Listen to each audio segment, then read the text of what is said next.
Os franco-maçons, a maior e mais antiga sociedade secreta do mundo. Estamos prestes a entrar nos templos, a mergulhar nos símbolos maçônicos e a revelar segredos surpreendentes que nunca foram explorados até agora. Os franco-maçons realmente inventaram os Estados Unidos da América. Descubra a grade maçônica em Washington, que pode levar a um tesouro. A grade do Tesouro Nacional está baseada aqui. Este é o Marco Zero. Decodifique a arquitetura e os símbolos maçônicos que podem apontar para um aterrorizante evento apocalíptico que pode afetar a todos. O ano 2022 corresponde ao juízo final. O fim dos tempos, Armagedon. Descubra a verdade por trás da organização mais misteriosa do mundo. Os maçons.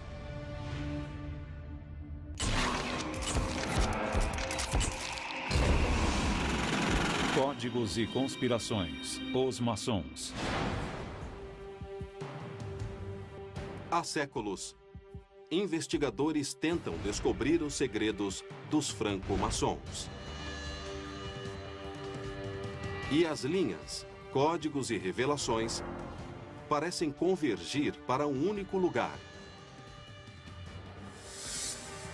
a capital da nação.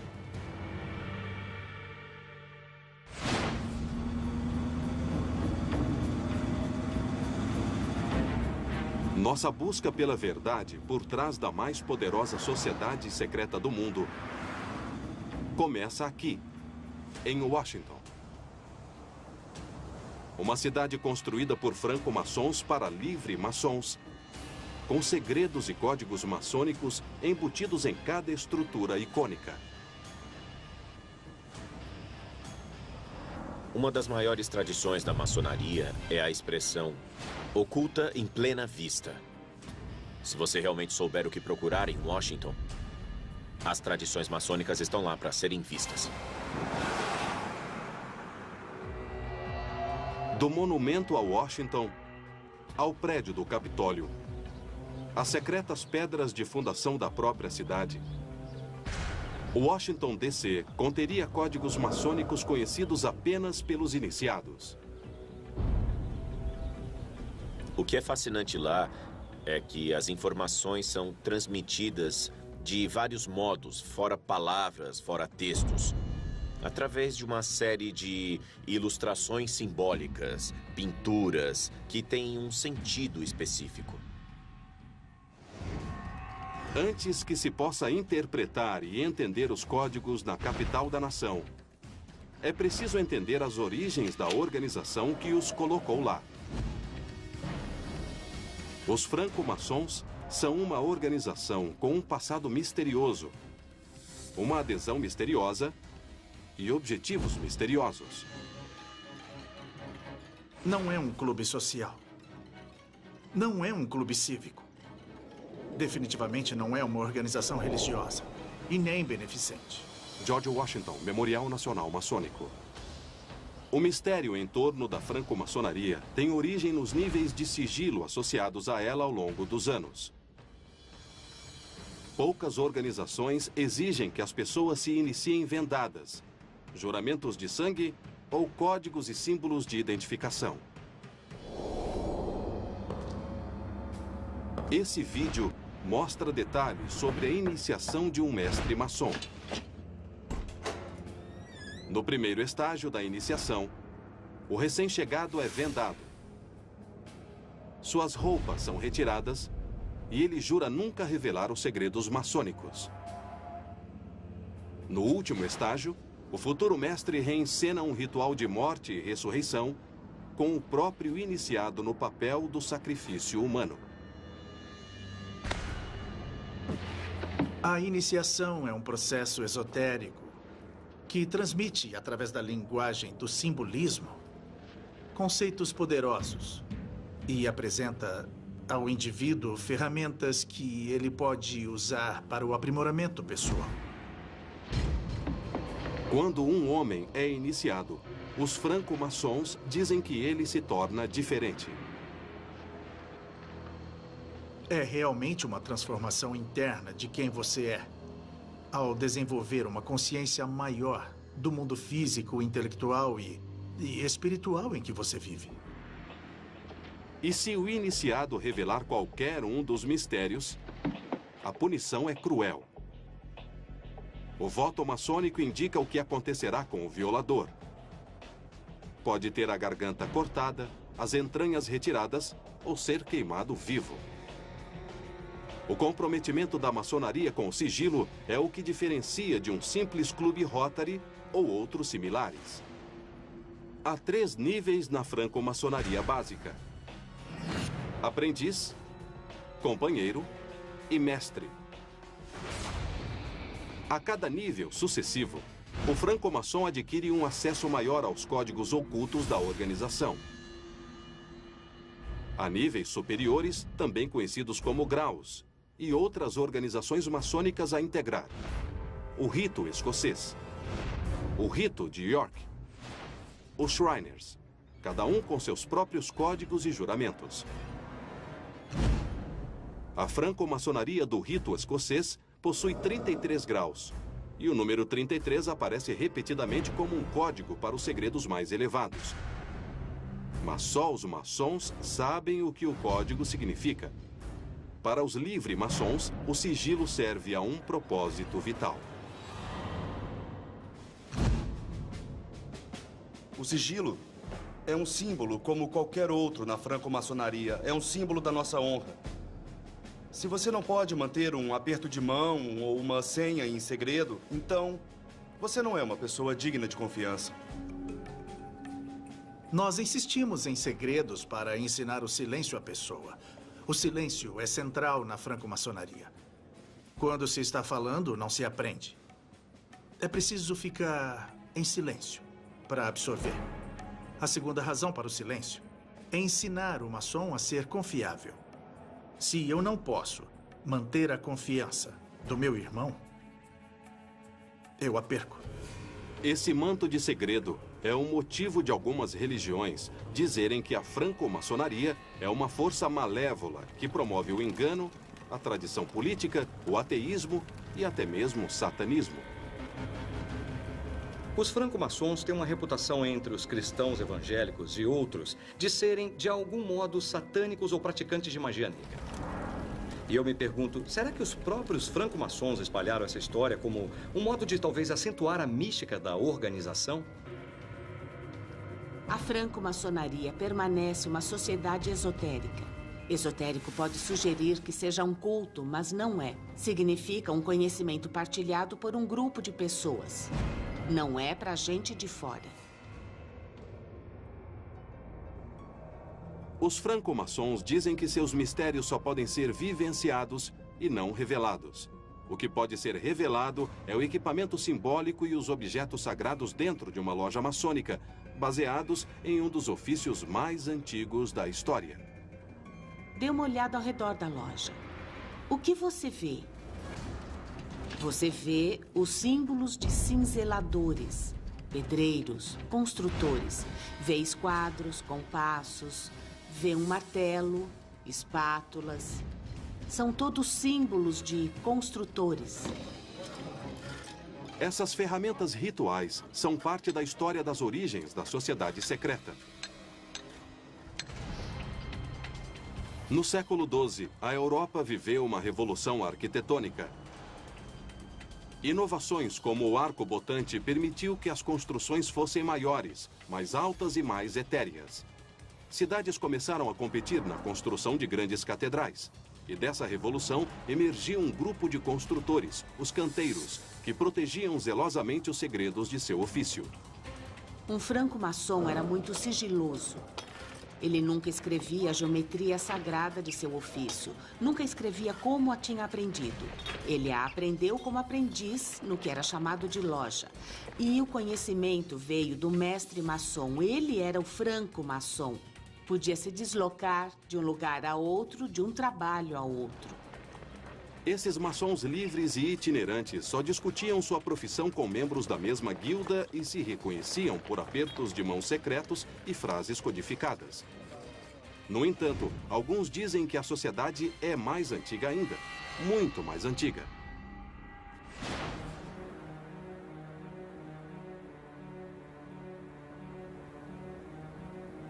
Acho que parte do mistério sobre a franco-maçonaria é sua conexão com o mundo antigo. Suas raízes remontam aos mistérios egípcios de Ísis e Osíris. Remonta até a época do grande Imhotep, do Egito. Imhotep foi o primeiro grande arquiteto por volta de 2800 a.C. Era o chanceler do faraó Djoser. Ele construiu a pirâmide de degraus. Também era médico, poeta. Foi um dos únicos homens que, sem ser um faraó, tornou-se um deus. Símbolos de pirâmide são encontrados por toda a franco-maçonaria. Na estrutura das lojas, nos ícones rituais, até mesmo no abertamente maçônico Grande Selo dos Estados Unidos, impresso em toda a nota de dólar americano. Mas, para o que apontam esses símbolos egípcios e maçônicos? Por que os franco-maçons embutiram esses elementos históricos e matemáticos específicos em seus símbolos? E por que se ocultam em plena vista nas ruas da maior cidade maçônica do mundo? A ideia é que quando você é iniciado, quando é introduzido aos segredos do ofício, você entende que há muitos significados na cara de uma pessoa comum que não os enxergam. Alguns dizem que as ruas da capital do país são um código secreto, que quando quebrado, levará a um tesouro.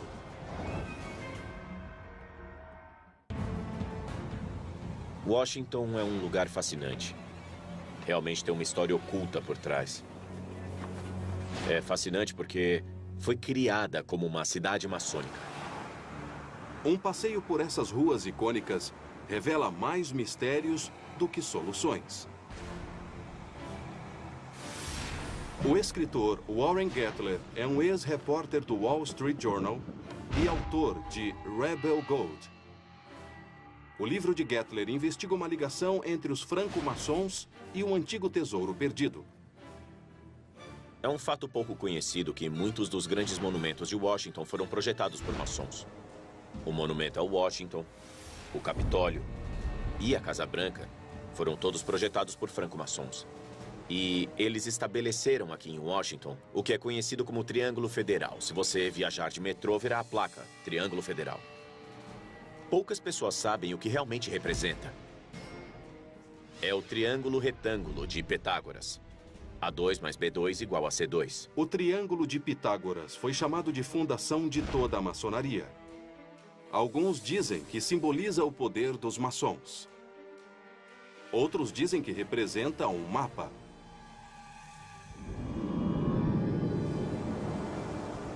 Este é o marco zero do Triângulo Federal. Há uma linha para o norte que atravessa a Casa Branca aqui, e então há uma linha que cruza a capital em direção a leste.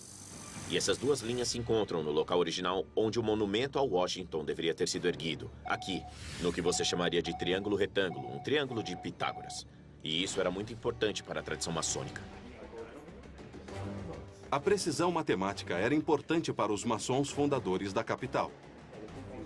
Quando tiveram que mudar a localização do monumento a Washington, porque o local era muito pantanoso, eles exigiram uma pedra especial para marcar o ponto exato do triângulo. E quem eram esses misteriosos projetistas maçons? Ninguém menos que os pais fundadores da nação americana. A cidade de Washington, D.C., foi concebida por George Washington, franco-maçom desde os 20 anos de idade, auxiliado pelo arquiteto-chefe Pierre Charles L'Enfant, um franco-maçom, Andrew Ellicott, um franco-maçom, e Benjamin Banneker, um franco-maçom afro-americano. A capital dos Estados Unidos foi fundada em 1791 numa cerimônia maçônica. Como herdeiros de talhadores de pedras, eles marcaram a futura capital com uma única pedra angular e sagrada. Depois, por motivos desconhecidos, a localização da pedra foi prontamente esquecida. Entre os milhões de turistas que visitam Washington, Poucos sabem da existência da pedra angular.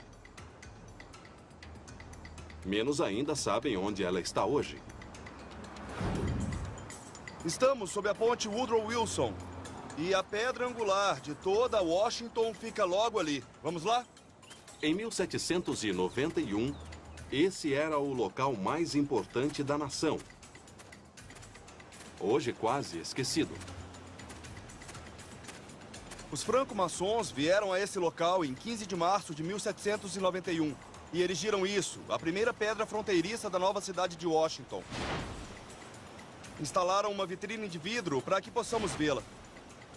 Daqui, a cidade irradia num formato de diamante. Até as fronteiras da cidade refletem outro segredo maçônico. Washington convenceu membros do Congresso de que o Distrito de Colômbia precisava ser um quadrado de 15 quilômetros. O quadrado é um símbolo muito importante na franco-maçonaria.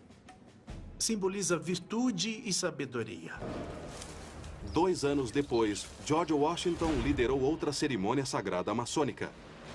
Dessa vez no centro da capital, agora em expansão. Ele vestiu seus trajes maçônicos e liderou um desfile de franco-maçons da Avenida Pensilvânia até a Colina Jenkins, que se tornou a Colina do Capitólio, para erigir a pedra fundamental desse prédio num círculo maçônico. Isso ilustra bem o quanto ele valorizava a franco-maçonaria.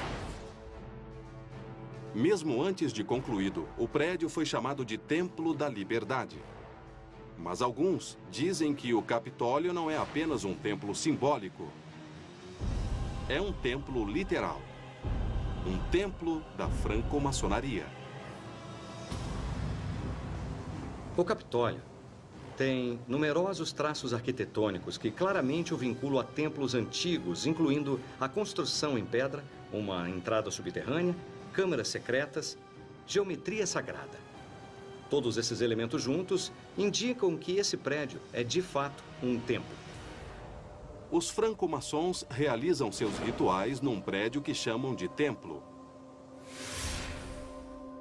Dentro do Capitólio, as semelhanças com um templo franco-maçom se tornam ainda mais fortes.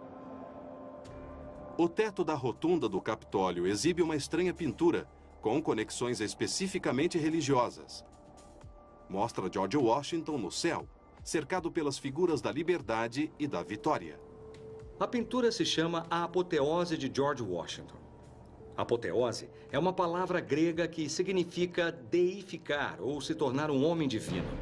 E Washington é retratado como um desses seres divinizados num cenário celestial. Sob a rotunda, há outra câmara ainda mais típica de um templo. A cripta. A cripta é o piso diretamente abaixo da rotunda do Capitólio. É composta de 40 pilares, tal como o Domo da Rocha em Jerusalém. Também considerado o local onde o Templo de Salomão outrora se erguera. Cripta tem outro significado. A entrada para uma tumba. Nesse caso é literal. Diretamente sob a cripta fica uma sala que poucos visitam. Uma pequena câmara chamada de Tumba de Washington. Os planejadores do Capitólio pretendiam que os restos de George Washington descansassem eternamente aqui, na própria base do Templo da Liberdade. O túmulo está vazio. Martha Washington quis enterrar George no Monte Vernon, mas pode haver outro significado. Um significado secreto. Porque a tumba de Washington está vazia? O motivo é porque Washington é retratado como um ser que ressuscitou. Ele é retratado no teto.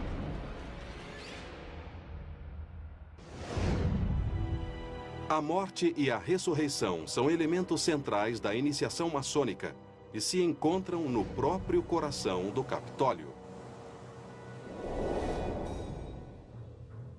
Alguns sugerem que o prédio do Capitólio foi erguido com base em outro templo. O templo que jaz no âmago da maçonaria e da própria Bíblia.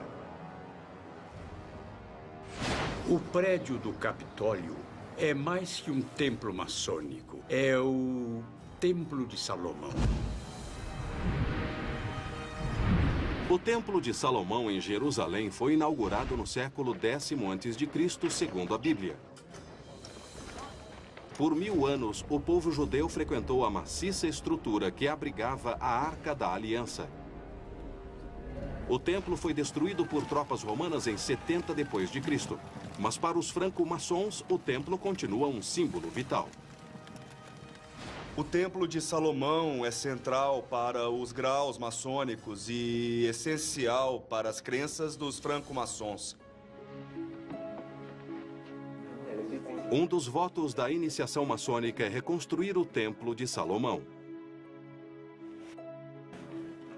Para alguns, os franco-maçons fizeram isso literalmente em Washington, D.C. E com um propósito muito específico. Uma das lendas mais antigas e enraizadas sobre o Templo de Salomão é que em sua base se ocultaria um vasto tesouro. Se o prédio do Capitólio foi erguido como uma cópia do Templo de Salomão, qual era o tesouro no fundo da cripta? Alguns dizem que é apenas simbólico, mas para outros é real.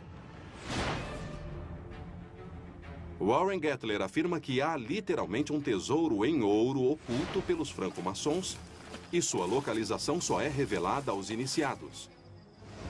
Temos evidências de que esses depósitos de ouro, esses esconderijos subterrâneos de ouro e armas continuam lá. Há algumas cartas codificadas que se referem a esses lugares e mapas do tesouro. São chamados de guias. Nomes contidos neles remontam à maçonaria e a um lugar chamado Templo de Salomão. Há uma pintura famosa da família de Washington sentada à mesa em torno de um mapa da cidade de Washington. E Washington parece estar apontando algumas coisas. Então, pode haver um tesouro enterrado em Washington?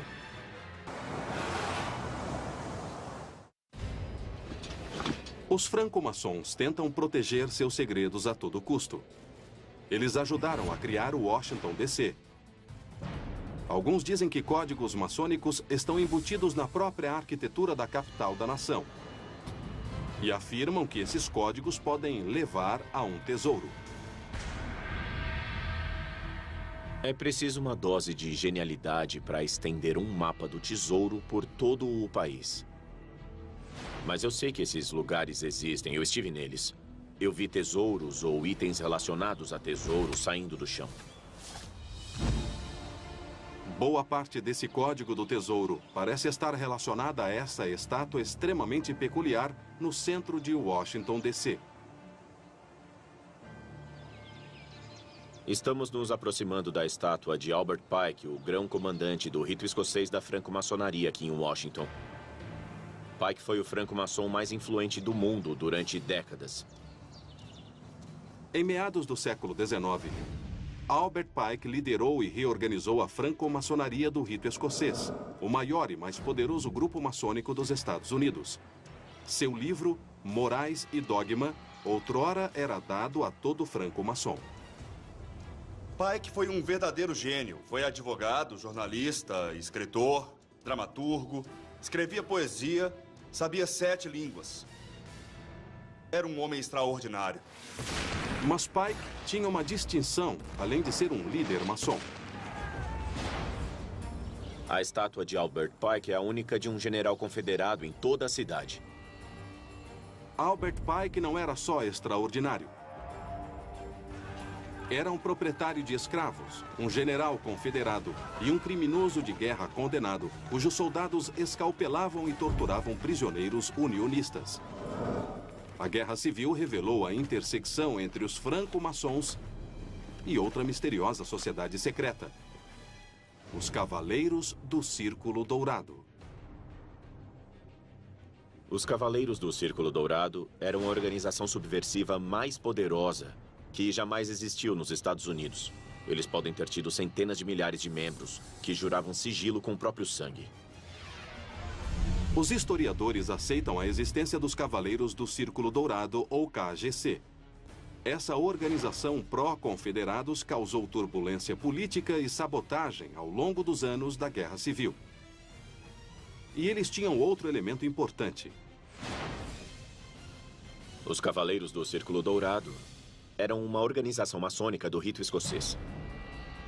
Os membros do KGC usavam símbolos e códigos maçônicos para identificarem uns aos outros. Quando espiões unionistas invadiram quartéis confederados no sul, descobriram um livro de códigos dos KGC, idênticos às cifras dos franco-maçons do rito escocês.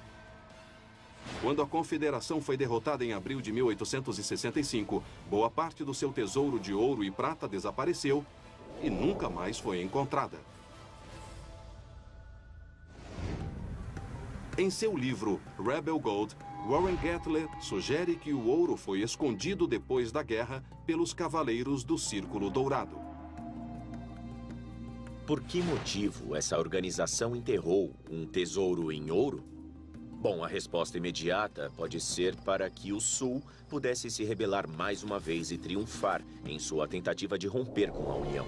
E quem liderou o enterramento de tesouro secreto teria sido ninguém menos que Albert Pike, o grão-comandante da franco-maçonaria do rito escocês.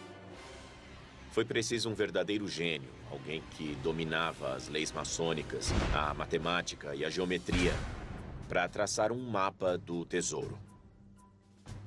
Gatler acredita que Pike tenha usado símbolos maçônicos e secretas equações maçônicas para marcar os locais exatos desses tesouros secretos.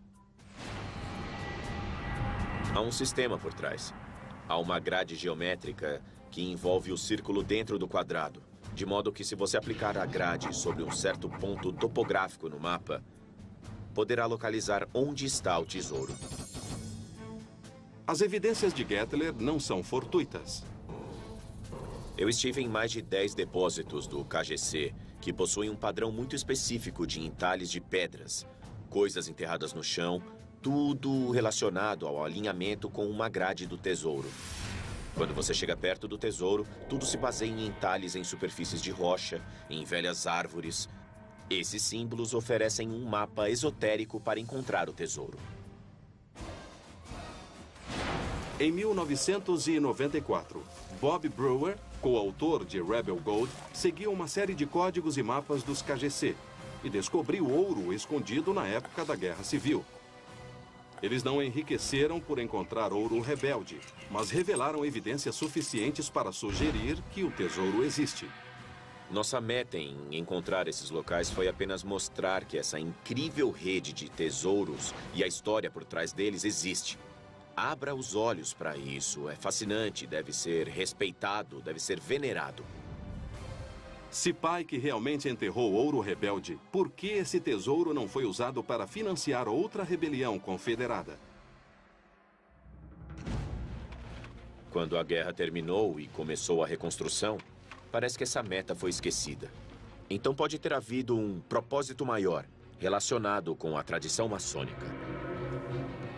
Um dos principais lemas do rito escocês é: do caos à ordem. Então podemos sugerir que, se houver um tesouro enterrado, eles o estão guardando para talvez uma calamidade, algum Armagedon, alguma situação desastrosa. Esse dinheiro poderia ser retirado da terra e usado para financiar uma nova sociedade. Esse seria o grande segredo dos franco-maçons? Não só um tesouro, mas a profecia do dia do juízo final?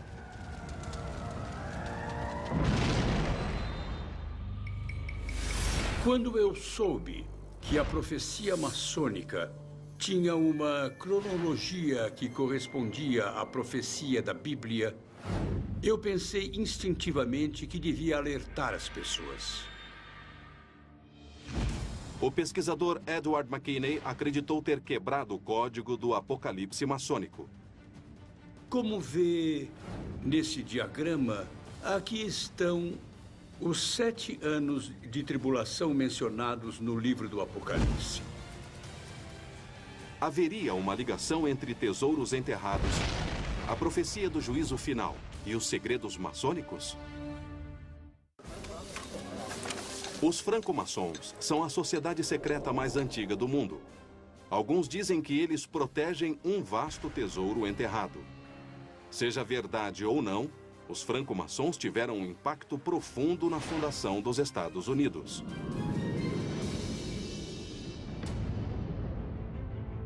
Eu acho que a franco-maçonaria foi uma enorme força que moldou o caráter americano. Tanto os fundadores da nação eram franco-maçons, e eles pegaram essas ideias e esses ideais e os imprimiram na jovem sociedade americana.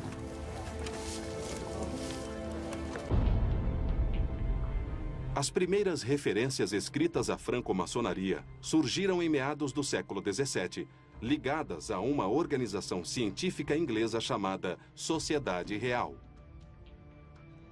Eles eram cientistas, matemáticos, alquimistas, astrólogos. Acreditavam em todas as ciências, todo o conhecimento. Alguns eram gnósticos, outros rosacrucianistas. Eles estudavam tudo, nada lhes era proibido. Os historiadores chamam esse período de iluminismo, quando experimentos científicos, filosóficos e políticos emergiram das cadeias do pensamento medieval. Sim, esse tipo de pensamento envolvia risco. Fazia apenas uma década que o Vaticano denunciara e prendera Galileu. Explorar temas científicos e políticos podia levar a Inquisição a condená-los à fogueira. Então, o sigilo era vital.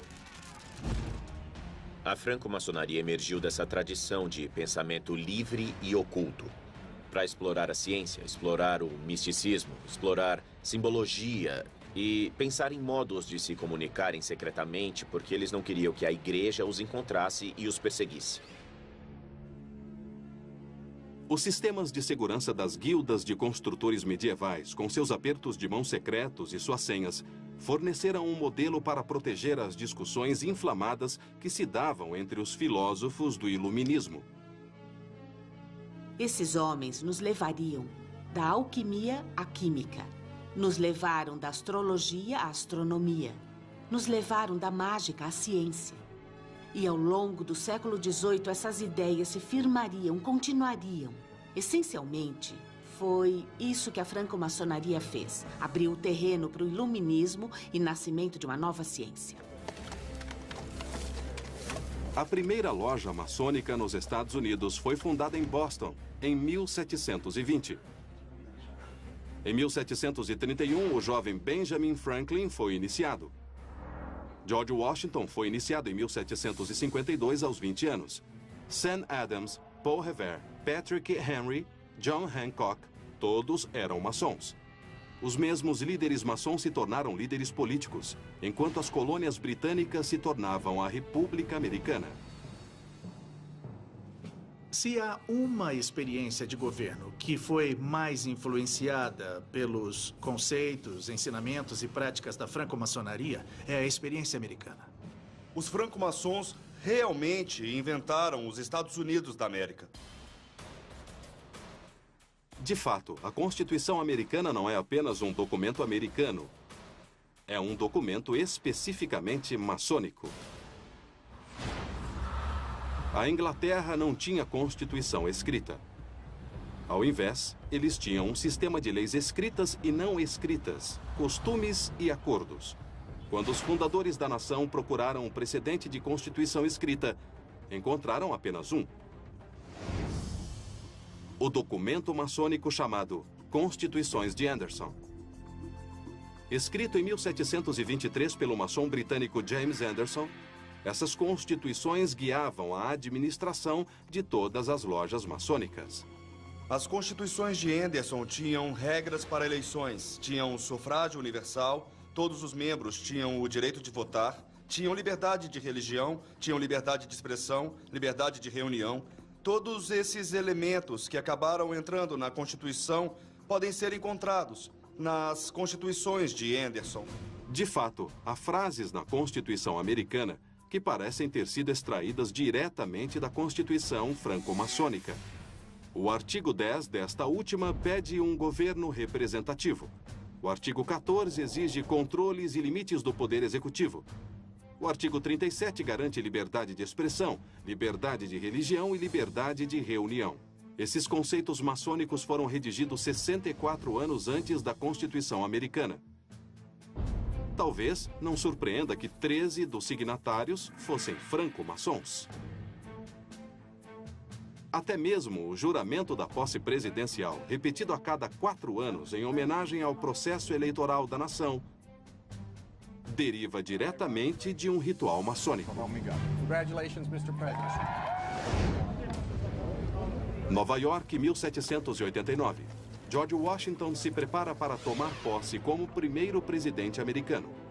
No momento da posse, George Washington pediu uma Bíblia. Não havia Bíblia. Porque, sabe, fazer o juramento não exigia nada. Ele disse, eu preciso de uma Bíblia, é como assumo minha obrigação. Numa loja maçônica, o indivíduo faz seu juramento com o livro da sua religião. E isso é algo muito americano. Vem direto da franco-maçonaria. O juramento é um compromisso individual. Um mensageiro foi mandado para a loja maçônica St. John, em Nova York, para buscar a Bíblia da loja. Washington fez seu juramento presidencial à moda maçônica, como todo presidente desde então. O que nos leva de volta à capital da nação, projetada por Washington segundo princípios maçônicos, batizada com seu nome, contendo códigos maçônicos embutidos em sua arquitetura. E no centro fica o monumento mais misterioso da cidade.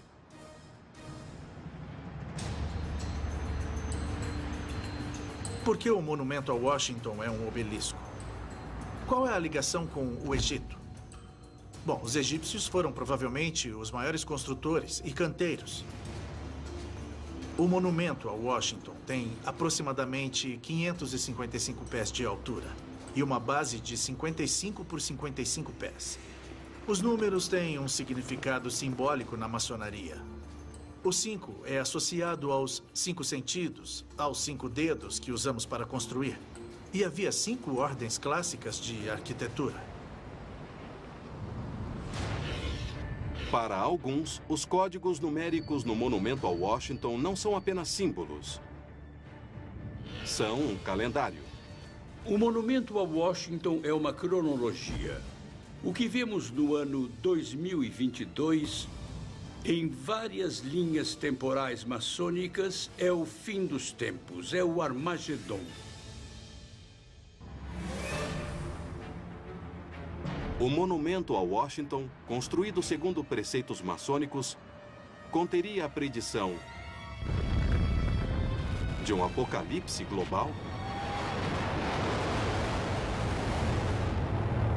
A profecia maçônica é composta de cronologia. Dizem quando as coisas vão acontecer. Os franco-maçons inserem cronologias em sua arquitetura e seus símbolos. Parece haver um alerta inscrito em pedra e também em mitos para a humanidade de um cataclismo recorrente.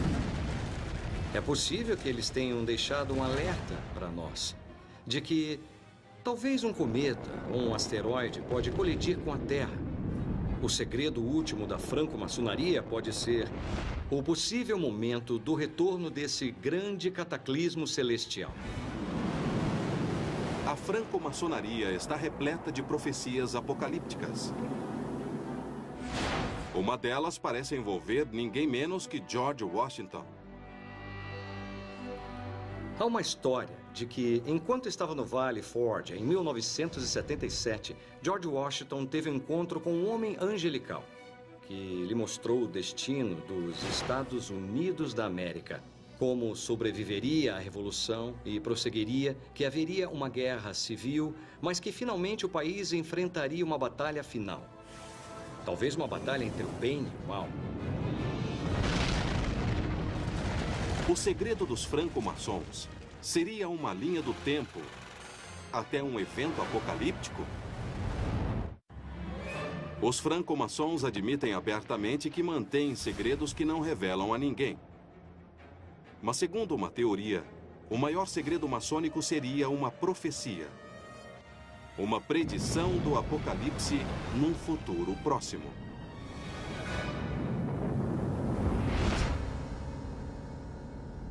Dois monumentos proféticos são mencionados repetidas vezes no simbolismo maçônico: a Grande Pirâmide e o Templo de Salomão. Mas alguns afirmam que há uma terceira grande estrutura maçônica: o Monumento a Washington, onde a data exata de um desastre eminente estaria inscrita. O monumento a Washington é uma cronologia. O próprio monumento tem uma altura de 555,5 pés. Onde nós estamos nessa cronologia? Nessa profética linha do tempo maçônica? Edward McKinney elaborou um complexo diagrama que revelaria a data do juízo final segundo os maçons. Ele combinou a Grande Pirâmide com o Monumento a Washington para criar um calendário em que cada pé de altura equivale a um ano na cronologia profética. A Grande Pirâmide deve ser combinada com o Monumento a Washington como se fossem parte da mesma cópia heliográfica. E então vemos que uma linha do tempo se apresenta. Quando os dois monumentos são alinhados, a contagem regressiva começa em 1473 d.C., o momento em que o último remanescente do Império Romano desaparece para sempre. Enquanto a linha do tempo avança, o topo da Grande Pirâmide marca o ano de 1991, a queda do comunismo. Então nós avançamos até o topo da pirâmide, que representa os últimos dias antes do Armagedon. Os acontecimentos se precipitam. Daí o ângulo dramático da pirâmide. A base da pirâmide corresponde ao ano 2009 e contém 13 níveis. 13 anos equivalem ao ano de 2022, quando em muitas cronologias maçônicas ocorrerá o fim dos tempos, o Armagedon.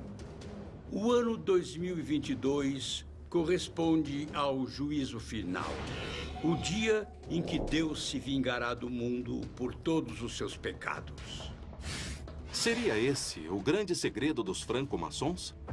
A data do apocalipse? A vantagem dos maçons saberem a data de um apocalipse iminente é que podem se preparar. Se um asteroide que se aproxima dizimará a humanidade, ele e seus irmãos podem tomar medidas para preservar os elementos da civilização que julgarem essenciais. Os próprios franco-maçons reagem com estranheza a essas teorias sobre o apocalipse maçônico.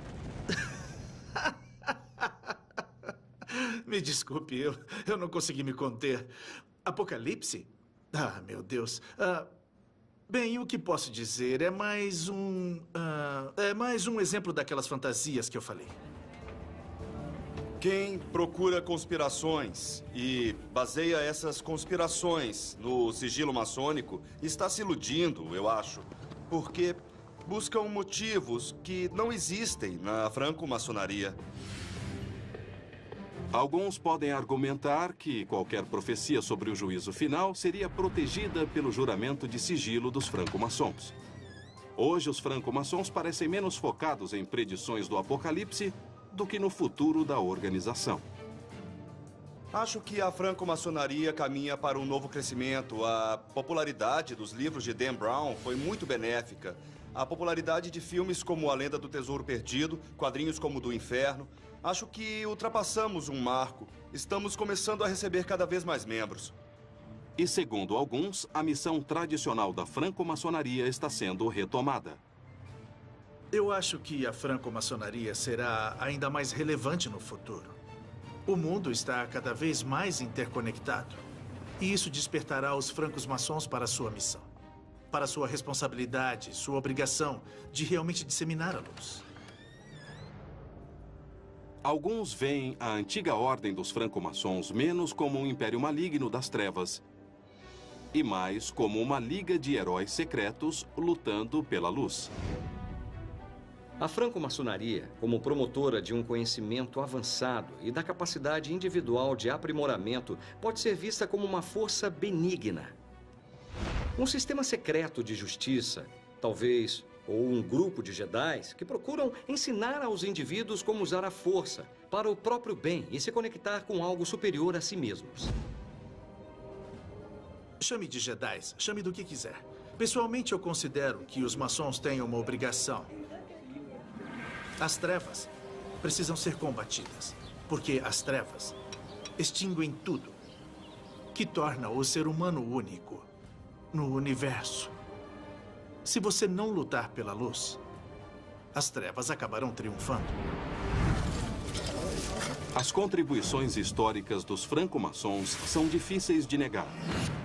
Mas o sigilo que a sociedade mantém, os códigos, cifras, símbolos criptografados sempre levarão as pessoas a imaginar se não há algo mais por trás da Irmandade. A resposta sempre pode estar ao nosso alcance, oculta em plena vista.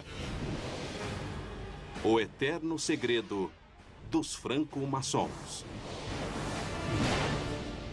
Versão brasileira, DPN Santos.